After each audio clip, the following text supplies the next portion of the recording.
Imagine stepping into the financial planner's office, so excited that retirement was finally on the horizon. It was time for some serious talk. But as the small talk faded, a simple question changed everything. The financial planner asked me, "So what is your retirement budget?" Suddenly, I felt like a deer in the headlights. The truth just hit me. I had no idea. My focus had been so much on what I was leaving behind that I had not crafted a blueprint of what I wanted my retirement to look like. I had some vague notions about retirement. I knew that, some people considered the classic 80% of your income as a potential retirement budget. But facing the question head on left me baffled.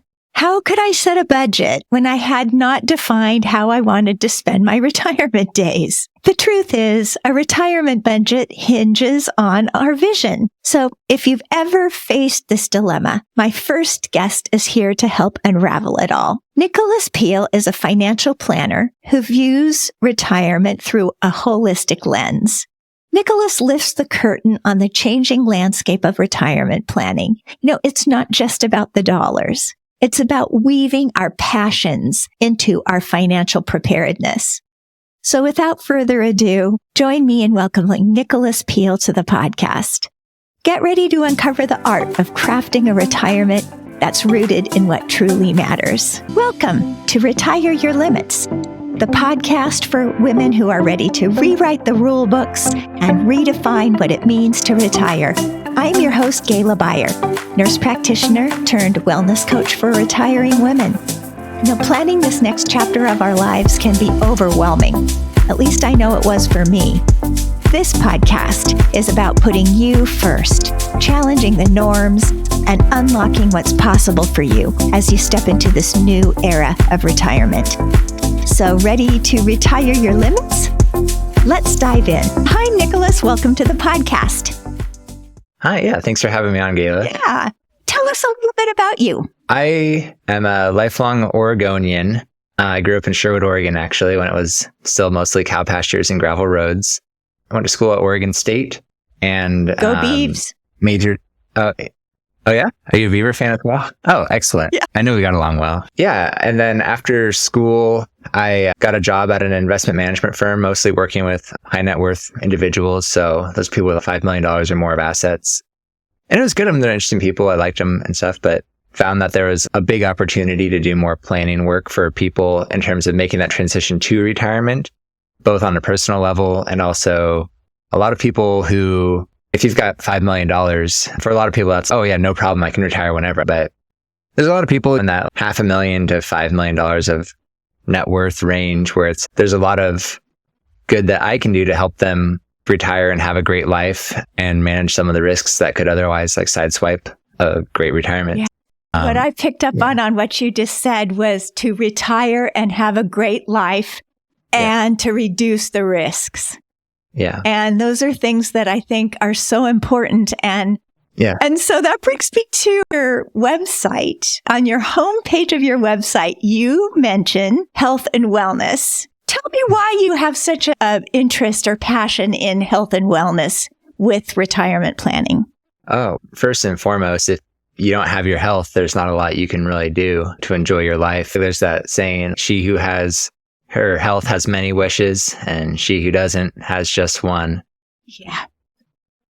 Yeah. And from a financial planning standpoint, as far as I can tell, it's the only risk you can't transfer to someone else, right? While you're working, you can get life insurance, right? If you die, there's money there to take care of your kids and family after you're gone. You can sign up for long-term care insurance or design a financial plan around that. But when it comes to your physical well-being, there's not nearly as much that you can do to just sign a contract and make a monthly payment to wave a wand and take that risk off of you. You're stuck with the body you've got. So anything you can do to take care of it and treat yourself well and nurture your body is important. I wonder just what your thoughts are on the industry's view around health and wealth and the interconnectedness of those. I think there's a lot of planning work around just the cost of healthcare, which is important. I think that's table stakes to making a great plan. is making sure that when you need to go see a doctor or a physical therapist, that you're able to go and get your issue dealt with or treated, or if you need a new knee put in, is pretty common.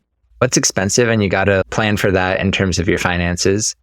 Beyond that, where I get, I think, most excited is in talking to people about the stuff they want to do with their lives.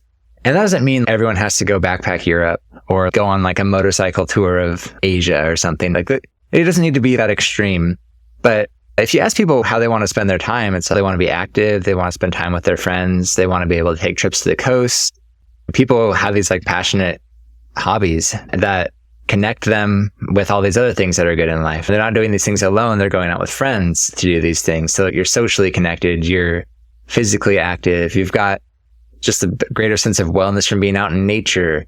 It checks all these boxes of a great life and what makes humans happy, right? Like they've studied this, and all three of those are like fundamental to just well-being. I think seeing that people's newfound freedom of time as they enter retirement getting translated into these things that are really leaving them happier and better off, that's fun for me. Yeah. So again, it comes back to the first thing that you mentioned as far as what's important is living a fulfilling lifestyle and having your money be the vehicle to help you do that. Yeah. Tell me about some of the struggles that you see women have when they're coming in to speak with you about planning this next phase of their life. I think in terms of getting inside of their head a bit of what that experience is, a lot of women spend their whole lives working and accumulating this money. And there's this number in their HR portal through their workplace that goes up and down a bunch, and it gets bigger and bigger. And then the swings get like wilder and wilder as you approach retirement, right? Like at some point, a 10% drop is like $100,000, right? And it's like, crap, I don't remember how long I worked to accumulate my first $100,000, right? That's huge. But the market does those 10% dips about every 11 months on average, right? So there's this number that is going to come into play soon, but not everyone has a context for it or like a sense of how does this turn into money that I can live off of? So you're taking this intangible thing and making it relevant to your life, right? What does this produce for me in terms of money that I can spend on experiences or groceries or a physical trainer, for instance, remodeling the house? There's all these things, right? How does it translate into having a great life? And the other piece is like, that has to last them the whole rest of their life. And it's maybe a little bit different for each person, right? If you've spent your whole life as a healthcare provider, that's one thing where you're used to like bringing in a paycheck and that like you could go make more money if you had to. Sometimes I meet with women who are fresh out of a divorce where they're mid 50s, early 60s, grew apart from their partner, and maybe their partner was the one who was managing all of the finances. Because you kind of fall into these roles over time where it's just easier. Okay, they've got this. I handle this half of things. If you've been kept in the dark or not paying attention to it for 10 or 20 or 30 years, that can be really overwhelming when all of a sudden you're on your own, making all these decisions yourself and still have to have that money last the rest of your lifetime. So one thing I see a lot actually coming out of that is people are afraid to touch it. They're afraid to take any money out of it because it's got to last the whole rest of my life. I want to just work as long as I humanly can and then spend as little as I possibly can because this money needs to last. And I'd rather be too cautious than risk like losing it all, right? And so that's a scenario where I can bring some sanity and perspective and say, okay, here's what's reasonable based on historical numbers. Here's how the math works out. Here's our best case scenarios. Here's our worst case scenarios. And usually I'm planning for, okay, pretty conservatively, not worst case scenario as in like a comet hits the earth type of planning, but things could go not great and you could still be okay. So for those women who are listening to this, how do you kind of help them to break that mindset of that you will still have enough and you can still live your life so you don't have regrets? Yeah, I think with any decision making, the first thing you need to do is get out of a place of fear. And a scarcity mindset is always about fear of losing or fear of whatever. So taking it from one fear to another is like fear of missing out on these opportunities. That's still fear. So we want to transcend all that altogether and say, all right, you can show people numbers all day long, but a lot of times what actually moves the needle for people is talking about their personal experiences around money. So even just helping them understand what's behind this anxiety. Growing up, what did your parents teach you about money? How has that worked out well for you as an adult? Are there things where you found that kind of limiting in terms of how I don't know, because money's not real. Like it's not like the most important thing. It's not like you can't eat $1 or like with any nutritional value anyway. You could, it just doesn't do anyone any good.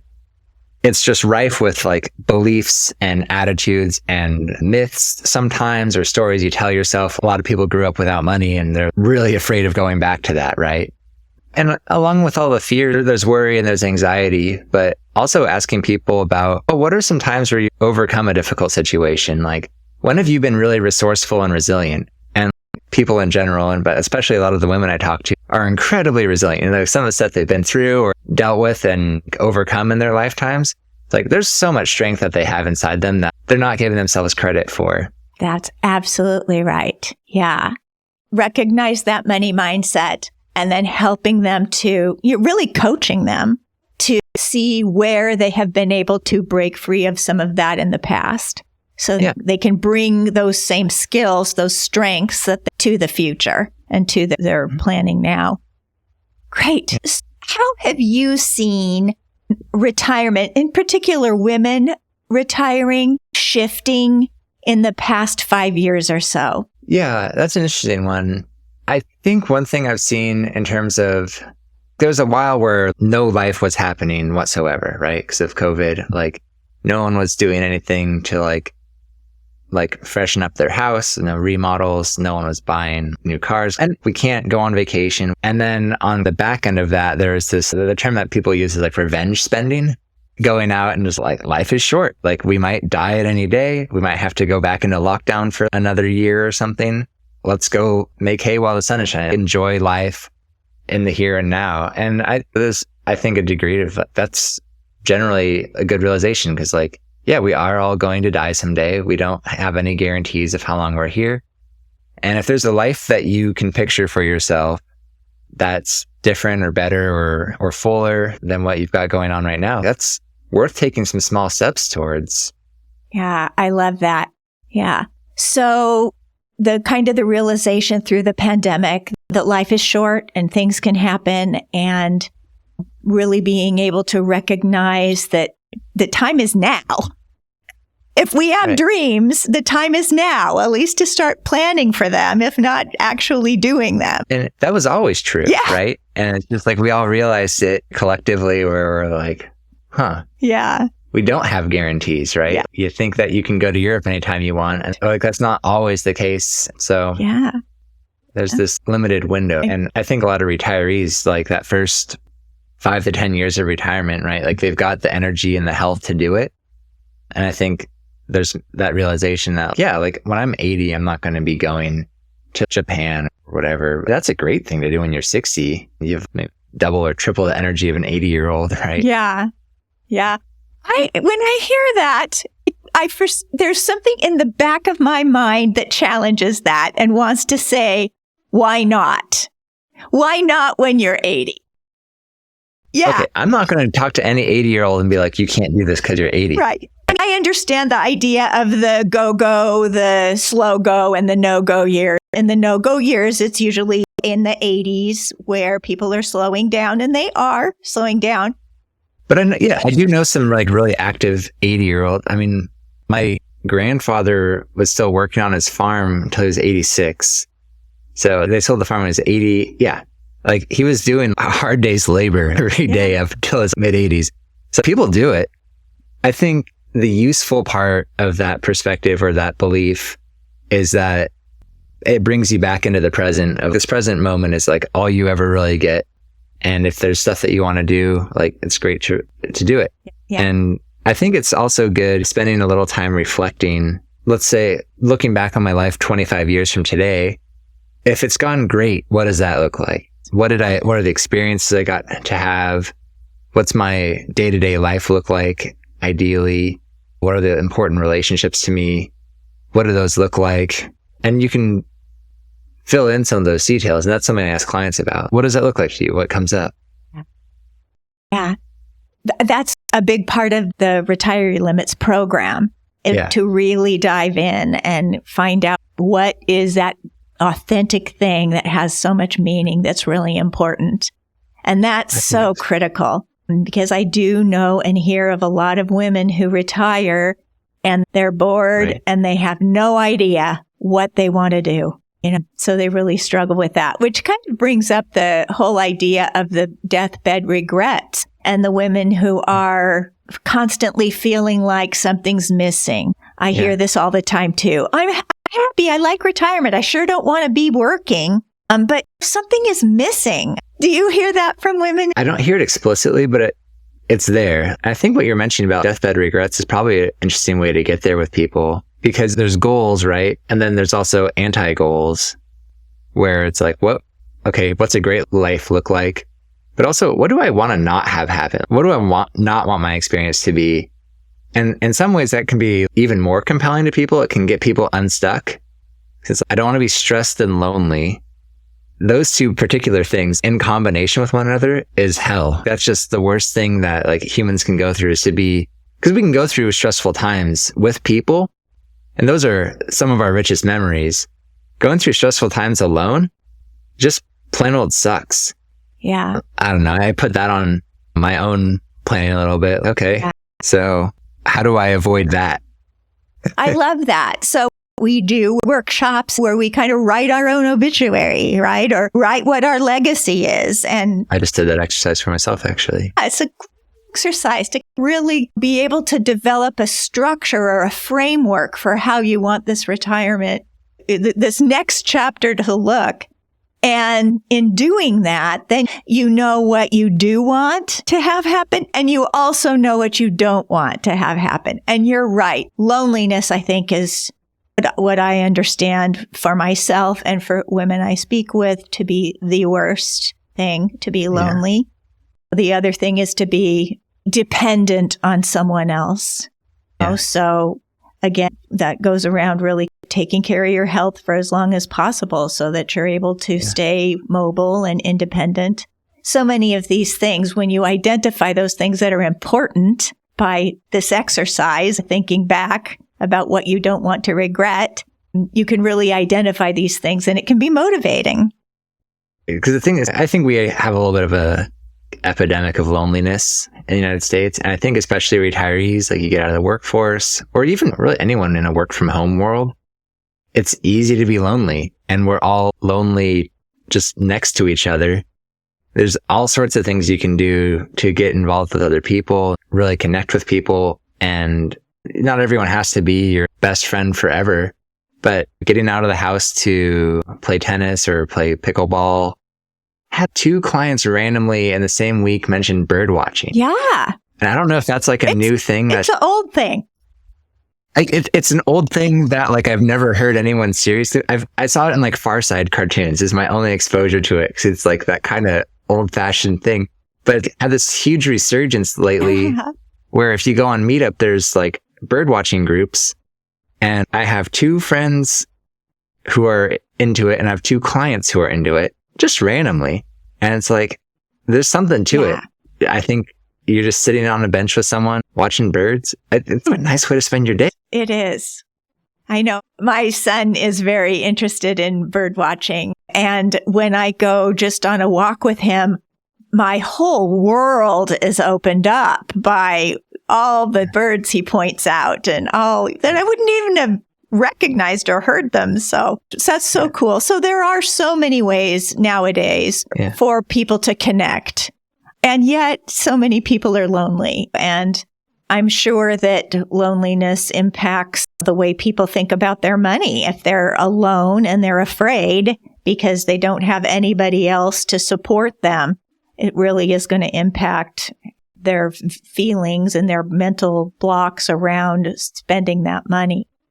One other thing I wanted to ask you about when we talking about redefining success and fulfillment is just around the shifts in the market these days and what it's doing to women's decisions around retiring.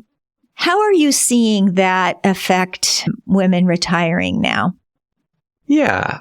As of now, the market's, I think, something like 8% below all-time highs. So that's not a huge gap between where we are and where we were at the peak of, let's say, early 2021, depending on what part of the market you're looking at. For someone entering retirement, though, at one point, like the NASDAQ was down 30%. So if that was like your whole portfolio, you're down 30%, like that's pretty stressful. And no one wants to retire when their portfolio is down like that because I think people generally know, don't sell low and don't buy high. People understand that logic or that's their like goal. I think people look at their portfolio a little bit like it is just the market, but that's not really what it is for most people, right? And I think it's a little bit of a myth that I could maybe help dispel for people entering retirement.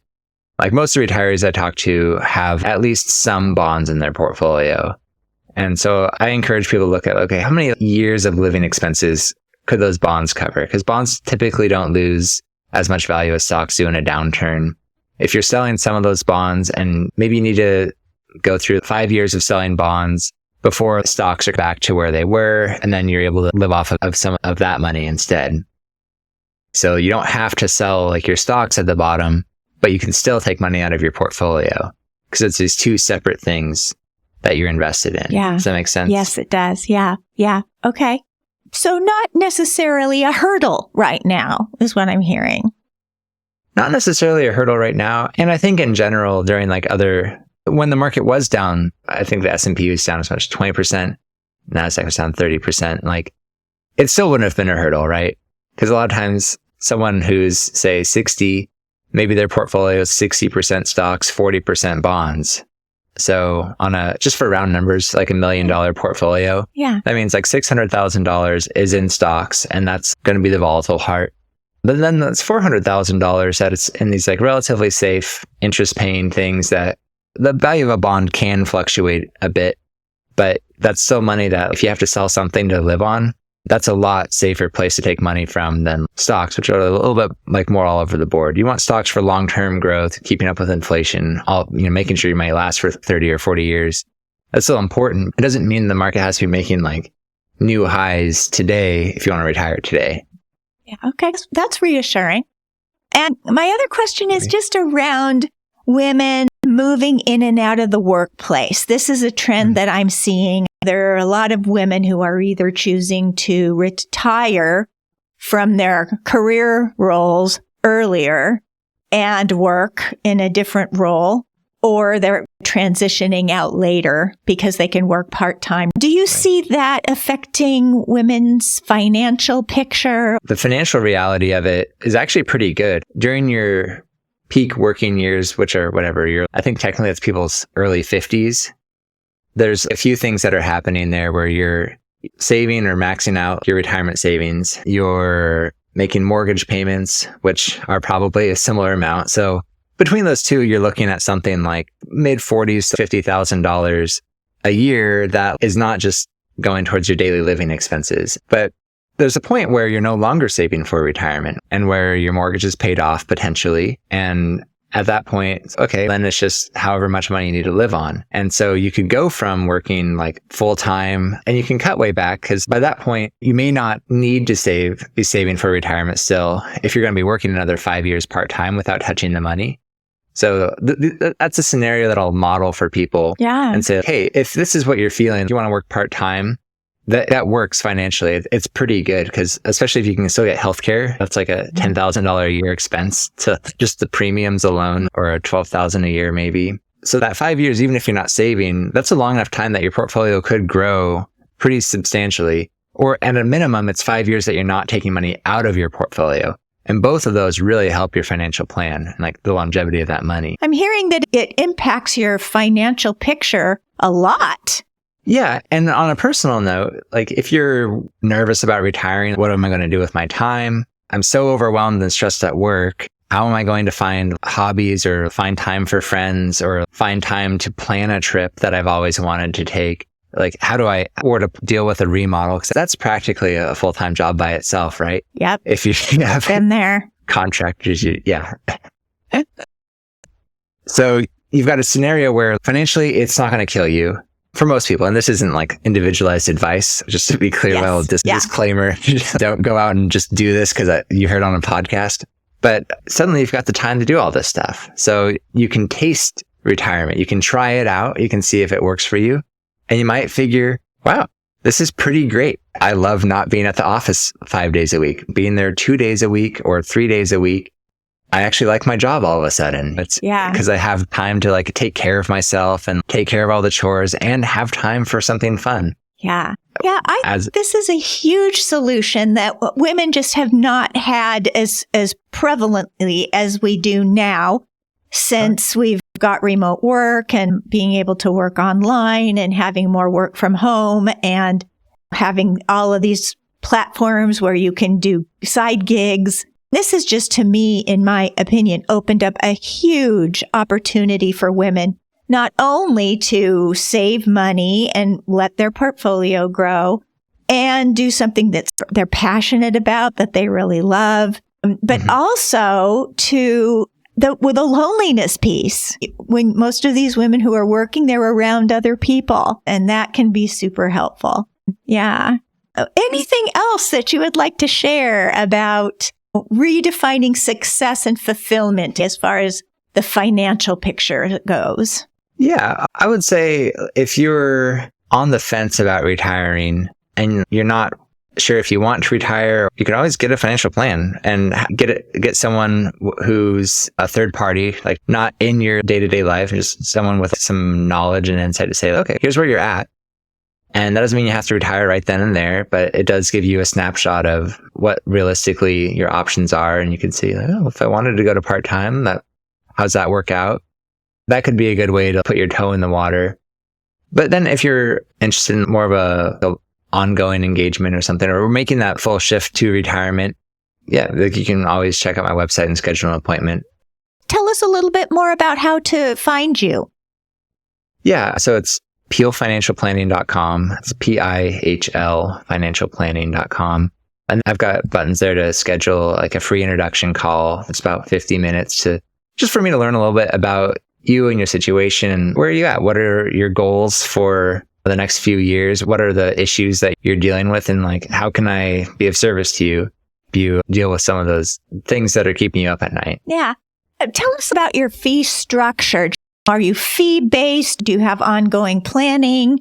Yeah, so I am fee only. So fee-based means that someone can still get commissions based on recommending particular products to you, whereas all of my compensation comes directly from the client. So there's not a conflict of interest as far as saying, oh, hey, like you should invest in this mutual fund because I'm going to get paid really well on it, or this life insurance policy or whatever. And I'm a fiduciary, so everything I recommend has to be like 100% in each client's best interest. Everything has to be disclosed all up front. Typically, when I start working with someone, I charge a financial planning fee, and that covers an initial plan. I also provide like 12 months worth of service as far as implementing that plan. And there's a lot of like legwork that goes into the plan, but also, so that's kind of the starting point for working together. At some point in that process, if a client says, hey, I would like you to manage our retirement portfolio so that all the stuff that we're talking about in the financial plan actually happens and gets implemented on an ongoing basis, then I charge for that on an ongoing basis as well. So I'll have the link to your website in the notes for this podcast. So yeah. Nicholas, thank you so much for being on the podcast today. We really appreciate it. I think it was really informative for women who are starting to think about retirement. And what I find just most inspiring is your desire to look at the big picture and see the whole woman and not just her portfolio assets. That's actually one of the last questions I'll ask people instead of the first question. Because I think a lot of advisors on their intake form will be, hey, how much money do you have? Yeah. And okay, that does matter if you're building business or whatever, and it matters for their plan, certainly.